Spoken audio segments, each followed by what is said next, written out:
Nosotros somos naturaleza y si nosotros mismos nos cuidamos, la naturaleza se tiene que cuidar. Para mí la naturaleza es algo mágico, no hay otra cosa igual. Viajar, el conocer otros lugares del mundo, te crea una mentalidad abierta. Yo he decidido venir de Erasmus aquí a Sicilia. Lo he decidido porque es un lugar en el que practicar la educación y el control ambiental es fundamental.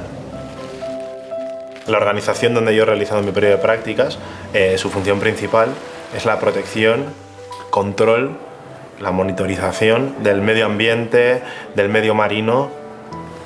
Las experiencias que he vivido aquí han hecho que me convierta más fuerte, que pueda ser más independiente, que sea más flexible, que sea una persona más trabajadora que antes. Cuando retornemos a nuestro país en un futuro, las empresas van a buscar a gente que haya adquirido este tipo de herramientas, de flexibilidad. Sin el Erasmus no hubiera sido posible venir aquí, ni poder haber realizado lo que he realizado aquí. Que nadie me va a buscar la vida a mí, sino que yo, si no lucho por mí mismo, hoy en día no voy a tener el futuro que yo quiero. O sea, es como que me ha hecho ser luchador por mis propios sueños.